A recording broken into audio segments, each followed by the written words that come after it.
तो हम लोग देख रहे थे सामान्य परिचय, और पहले वीडियो में सामान्य परिचय के अंतर्गत हम लोग देखे कि कला क्या है, कला किस भाषा का शब्द है, पहली बार इसका प्रयोग कहाँ हुआ है, कला के पहले कौन शब्द चलन में था, कलाएं कितनी प्रकार की होती हैं, ललित कलाओं में सर्वश्रेष्ठ कला कौन है, इस पर हम लोग पहले वीडियो में चर्चा कर चुके हैं। सामान्य परिचय के ही अंतर्गत आज हम लोग कला के वर्गीकरण पर चर्चा करेंगे। तो चलिए हम लोग शुरू करते हैं कला का वर्गीकरण। कला का वर्गीकरण।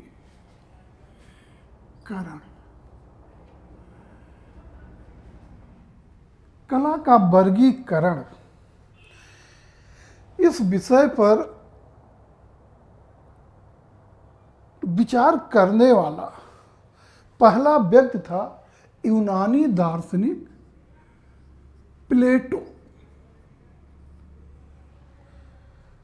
प्लेटो ने सौंदर्य को कला का प्राण मानकर, काव्य को कला मानते हुए कला के वर्गीकरण का श्री गणेश किया। प्लेटो के बाद प्लेटो का शिष्य अरस्तु आया।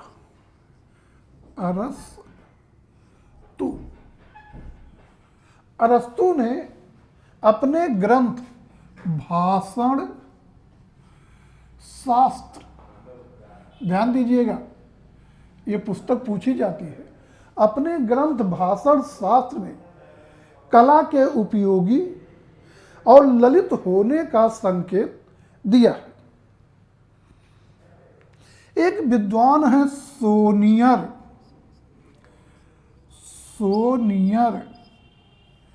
विलियम्स।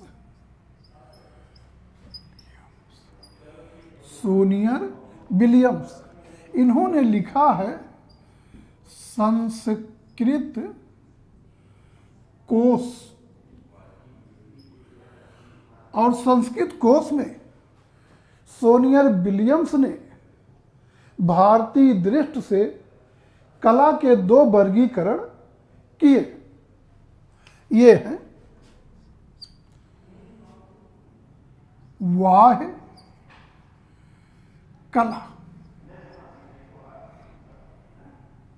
दूसरा गोपनीय या अंतरंग कला। बाह्य कला और गोपनीय या अंतरंग कला। बाह्य कला के अंतर्गत इन्होंने सभी उपयोगी कला, ललित कला को रख दिया। अब प्रश्न उठता है कि फिर इन्होंने गोपनीय कला में क्या रखा? तो गोपनीय कला के अंतर्गत इन्होंने चुंबन, आलिंगन आदि को रखा है, लेकिन विलियम्स महोदय को बाह्य और अंतरंग कला का ज्ञान कब और कैसे हुआ, उनके इस वर्गीकरण का आधार क्या है, यह स्पष्ट करने में ये सक्षम नहीं रहे। मध्यकाल में आकर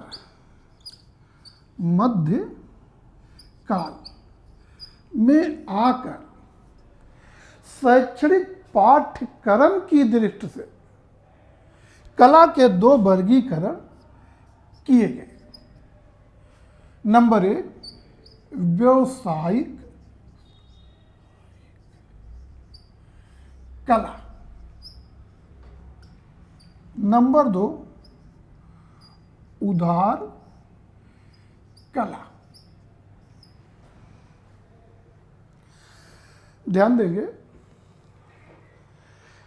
कि साहित्यिक पाठ्यक्रम की दृष्टि से कला को सबसे महत्वपूर्ण माना गया है और कला के बाद साहित्य को महत्वपूर्ण माना जाता है। और मध्यकाल में शैक्षणिक पाठ्यक्रम की दृष्टि से कला के ये 2 वर्गीकरण किए गए, जिसमें व्यवसायिक कला के अंतर्गत बढ़ईगिरी, लुहारगिरी, सुनारगिरी, कताई बुनाई, इन सबको रखा गया।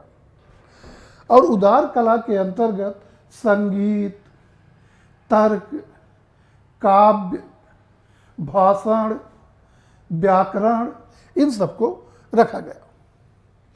लेकिन एक पाश्चात्य विद्वान हैं क्रोचे। क्रोचे जोर देकर कहते हैं कला अविभाज्य है, कला अविभाज्य है। और क्रोचे ने अपने विचार को समझाने के लिए पुस्तकालय का उदाहरण प्रस्तुत किया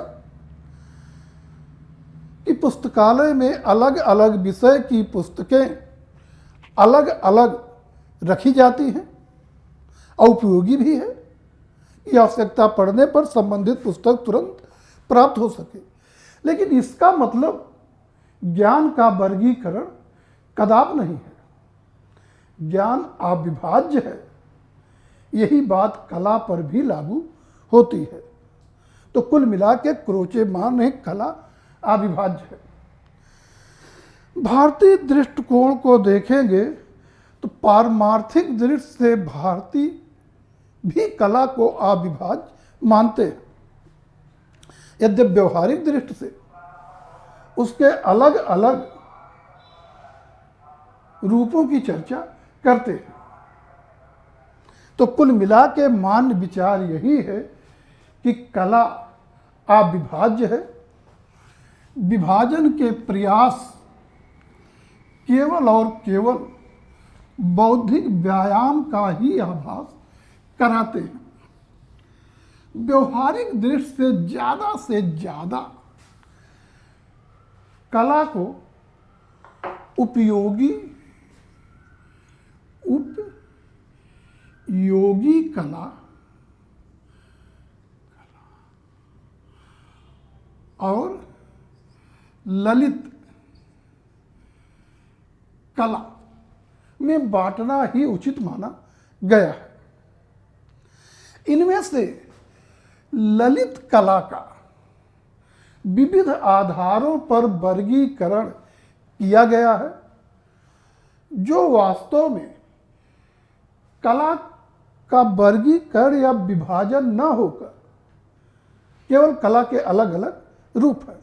देखने में तो लगता है कि कला का विभाजन किया गया है या वर्गीकरण किया गया है, लेकिन ये कला का वर्गीकरण या विभाजन न होकर केवल कला के अलग अलग रूप हैं। और अब हम लोग विविध आधारों पर ललित कला का वर्गीकरण देख लेते हैं। तो सबसे पहले हम देखेंगे रूप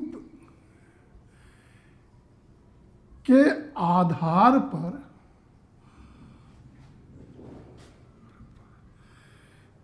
कला का वर्गीकरण। रूप के आधार पर कला का वर्गीकरण। रूप के आधार पर कला के 2 वर्गीकरण किए गए हैं। ये हैं रूपात्मक कला और अरूपात्मक कला। रूपात्मक कला मतलब वो कला जिसका प्रधान तत्व रूप हो।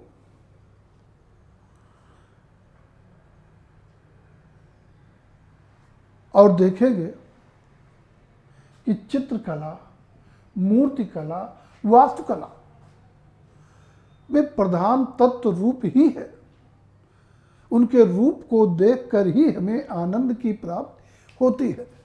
तो इस तरह से रूपात्मक कला के अंतर्गत चित्र, मूर्ति और वास्तु कला को रखा जाता है। फिर ध्यान देंगे कि जो रूपात्मक कला होती है वो स्थान आधारित कला है, अर्थात अचल कला होती है। जैसे ताजमहल को ले लीजिए। ताजमहल वास्तुकला के अंतर्गत आएगा, रूपात्मक कला है। वो आगरा में स्थित है। यदि हमें ताजमहल के रूप सौंदर्य का आनंद लेना है तो हमें आगरा जाना ही होगा। खुद ताजमहल चलकर हमारे तक नहीं पहुंच सकता। इस तरह से जो रूपात्मक कलाएं हैं वो स्वयं में स्थान आधारित कलाएं हैं, अर्थात अचल कलाएं हैं। आरूपात्मक कला अर्थात वो कला जिसका कोई रूप विशेष नहीं होता, जैसे संगीत कला, काव्य कला। और जो आरूपात्मक कलाएं संगीत काव्य हैं, ये गति पर आधारित हैं, ये चलायमान अर्थात चल हैं, और ये एक स्थान से चलकर दूसरे स्थान तक पहुंच सकती। जैसे आपके पड़ोस में कोई संगीत सभा हो रही हो और ध्वनि थोड़ा तीव्र हो, तो ये जरूरी नहीं कि आप वहां जाके ही संगीत का आनंद लें। आप अपने घर पर बैठकर भी उसका आनंद प्राप्त कर सकते हैं। वो खुद चलकर आपके पास तक पहुंच जाती है। तो इस तरह से रूप के आधार पे कला के दो वर्गीकरण किए गए, रूपात्मक कला और आरूपात्मक कला। रूपात्मक कला जो है इसे अचल कला या स्थान आधारित कला भी कहेंगे, और इसके अंतर्गत चित्रकला, मूर्ति कला, वास्तुकला को रखेंगे। आरूपात्मक कला को गत्यात्मक कला, गति पर आधारित कला, चल कला भी कहेंगे। और ललित कलाओं में से संगीत कला और काव्य कला को हम लोग आरूपात्मक कला के अंतर्गत रखेंगे। दूसरा वर्गीकरण हम लोग देख लेते हैं, इंद्रियों के आधार पर कला का वर्गीकरण। तो आप ध्यान देंगे कि इंद्रियों के आधार पर कला के 3 वर्गीकरण किए गए हैं। नंबर 1, आंख को आनंद देने वाली कला। नंबर 2, कान को आनंद देने वाली कला। नंबर 3, आंख और कान दोनों को आनंद देने वाली कला। आंख को आनंद देने वाली कला, आंखें केवल रूप का दर्शन कर सकती हैं, ध्वनि या शब्द को सुन नहीं सकती। इसलिए केवल वो कला जिसका अपना कोई ना कोई रूप हो वही आंखों को आनंद देने वाली कला, अर्थात रूपात्मक कलाएं, अर्थात चित्रकला, मूर्तिकला, वास्तुकला, ये आंख को आनंद देने वाली कलाएं हैं। कान को आनंद देने वाली कला, कान की विशेषता क्या है? यह शब्द या ध्वनि को तो सुन सकता है, लेकिन रूप का दर्शन नहीं कर सकता। इसलिए कान केवल उसी कला से आनंद प्राप्त कर सकता है जिसमें शब्द या ध्वनि हो, और शब्द या ध्वनि है संगीत और काव्य में। इसलिए कान को आनंद देने वाली कला है संगीत कला और काव्य कला। आंख और कान दोनों को आनंद देने वाली कला। आंखें रूप का दर्शन कर सकती हैं, लेकिन शब्द या ध्वनि को सुन नहीं सकती। कान शब्द या ध्वनि को सुन सकता है, रूप का दर्शन नहीं कर सकता। तो ऐसे में केवल वो कला जिसमें अपना रूप भी हो, साथ ही ध्वनि अथवा शब्द भी हो, वही दोनों को आनंद प्रदान कर सकती है। जैसे संगीत युक्त रंग मंच।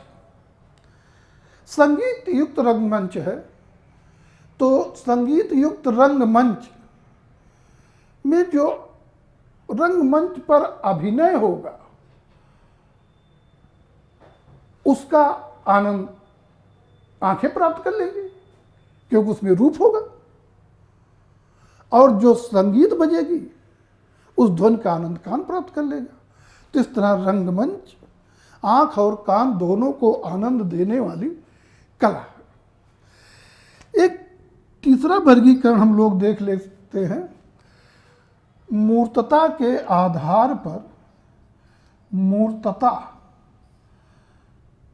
के आधार पर कला का वर्गीकरण। और मूर्तता के आधार पर मित्रों कला के केवल दो वर्गीकरण किए गए हैं। पहला मूर्त कला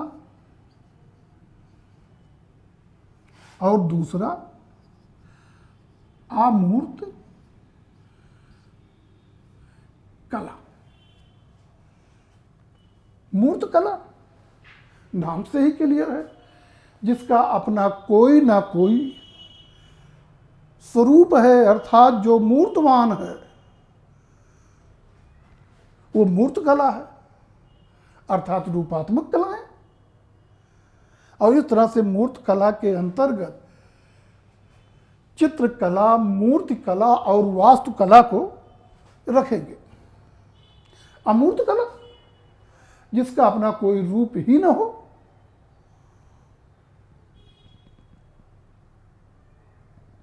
और इसके अंतर्गत हम लोग संगीत कला, काव्य कला को रखेंगे। आगे हम लोग देख लेते हैं अनुकरण के आधार पर कला का वर्गीकरण। अनुकरण के आधार पर कला का वर्गीकरण।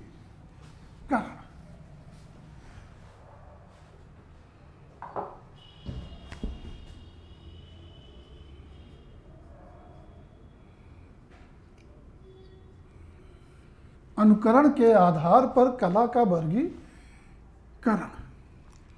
तो अनुकरण के आधार पर कला के दो वर्गीकरण किए जाते हैं। नंबर एक, अनुकरण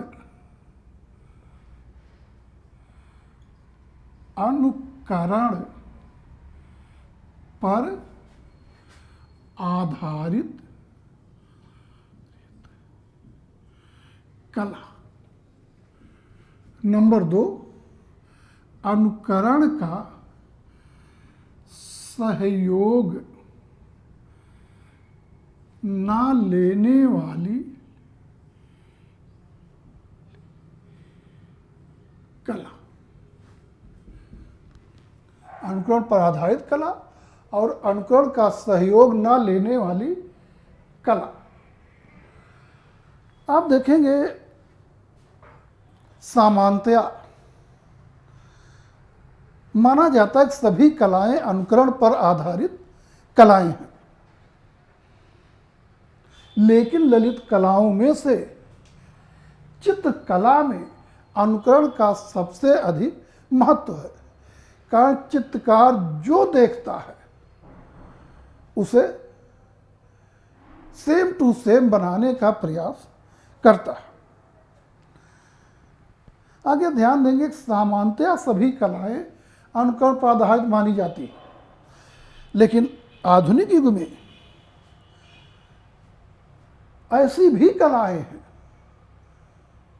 जिसमें अनुकरण का सहयोग लिए बिना ही कला निर्माण किया जाता है, और ऐसी कलाएं जिसमें अनुकरण का सहयोग नहीं लिया जाता उन्हें सूक्ष्म कला या लघुतम कला कहा जाता है। जैसे कार्टून निर्माण कला सूक्ष्म कला है, कारण कि अनुकरण करते हम किसका है? प्रकृति का। ईश्वर ने जो भी कुछ बनाया है उसे देख के उसके जैसे हम दूसरा बना दें, वही हमारी कला है। लेकिन कार्टून तो ईश्वर ने बनाया नहीं, और इसलिए कार्टून को देख कर उसके जैसा दूसरा बनाना का प्रश्न ही नहीं उठता। तो कार्टून कलाकार की स्वयं की सोच होता है। तो कार्टून निर्माण कला जो है ये अनुकरण का सहयोग लिए बिना निर्मित होती है। ललित कलाओं में से एकमात्र वास्तुकला को सूक्ष्म कला के अंतर्गत रखा गया है, और इस तरह से अनुकरण पे सभी कलाएं आधारित हैं। ललित कलाओं में से सभी कलाएं आधारित हैं, लेकिन अगर पूछा जाए अनुकरण पर आधारित कला कौन है, तो वरीयता हमेशा देंगे चित्र कला को, क्योंकि चित्रकला में अनुकरण का सर्वाधिक महत्व होता है। और दूसरे पूछा जाए ललित कलाओं में कौन अनुकरण पर आधारित कला नहीं है या कौन सूक्ष्म कला है, तो उत्तर होगा वास्तु कला। अगला वर्गीकरण हम लोग देख लेते हैं मनोविज्ञान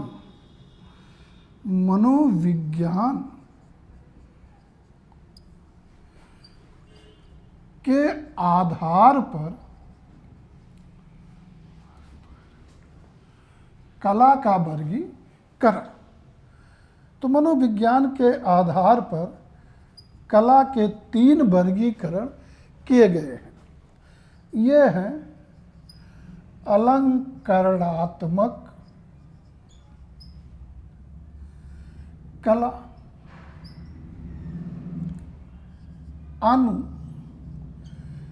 अनुकरणात्मक कला और आत्म अभिव्यंजक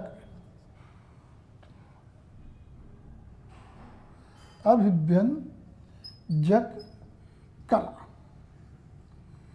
आत्म अभिव्यंजक कला। तो ये 3 वर्गीकरण मनोविज्ञान के आधार पर किया गया।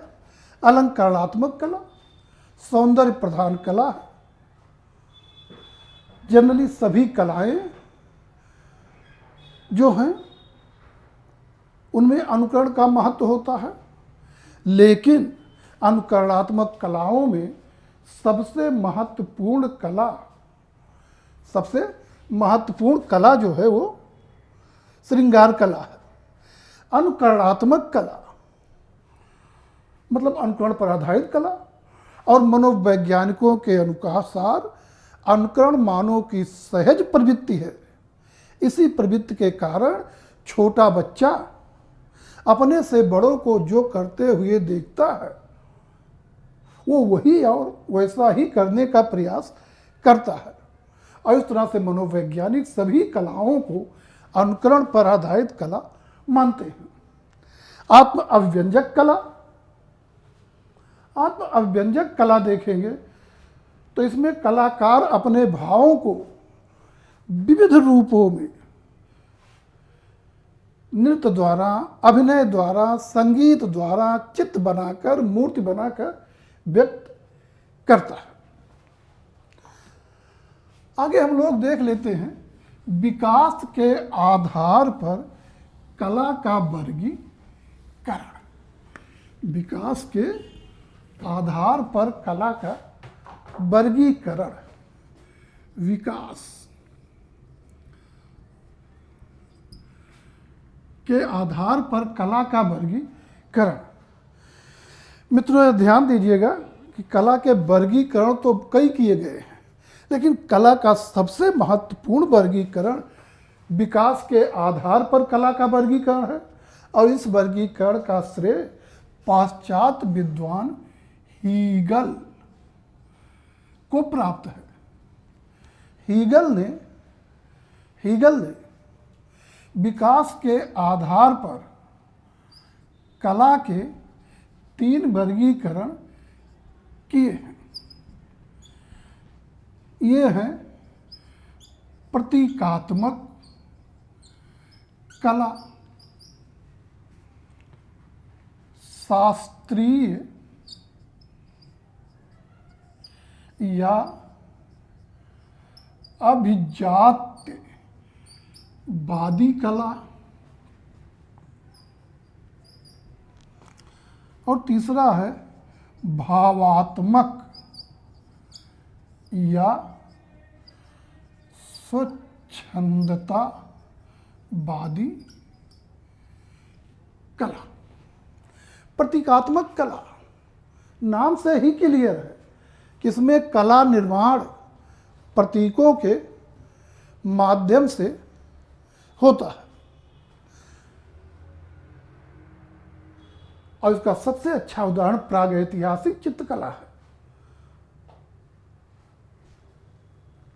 शास्त्रीय या अभिजात्यवादी कला ये प्राचीन शास्त्रों अर्थात प्राचीन साहित्य पर आधारित अभिजात वर्ग के संरक्षण में विकसित कला है। ध्यान देंगे कला है। और भावात्मक या स्वच्छंदतावादी कला ये आधुनिक युग की देन है।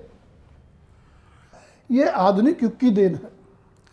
ध्यान देंगे प्रतीकात्मक कला में कला निर्माण प्रतीकों के माध्यम से किया जाता है। जैसे बुद्ध की आकृति को कमल द्वारा प्रदर्शित करना, गणेश के स्थान पर हाथी का सिर या चूहा बना देना। तो चूंकि प्रतीकात्मक कला में कला निर्माण प्रतीकों के द्वारा होता है, इसलिए भावों की अभिव्यक्ति सही ढंग से नहीं हो पाती। शास्त्रीय अभिजात्यवादी कला जो है इसमें भावों की अभिव्यक्ति अपेक्षाकृत ठीक ढंग से होती है, क्योंकि इसमें विचार और आकार में सामंजस्य होता है। और शासकों के संरक्षण में विकसित सभी कलाएं, अजंता की गुफाएं, येलोरा की गुफाएं, सित्तनवासल की गुफाएं, राजस्थानी कला, पहाड़ी कला, ये सब शास्त्रीय अभिजात्यवादी कला के अंतर्गत आप रख सकते हैं। भावात्मक या स्वच्छंदतावादी कला आधुनिक युग की देन है। इसमें भाव और भी सही ढंग से व्यक्त होते हैं। कारण कि शास्त्रीय कला जो है भले रूप और विचार में सामंजस्य है, लेकिन इसमें कलाकार को एक सामान्य परंपरा के अंतर्गत ही कला निर्माण करना होता है और उस परंपरा से हटने पर उसे शासक वर्ग द्वारा दंडित किए जाने का भय रहता है। जबकि स्वच्छंदतावादी कला में इस तरह का कोई भी प्रेशर कलाकार पर काम नहीं करता और अपने भावों को स्वतंत्रता पूर्वक व्यक्त कर सकता है। तो ये हम लोग मित्रों देखें कला का वर्गीकरण। अगला वीडियो कल शूट किया जाएगा। धन्यवाद।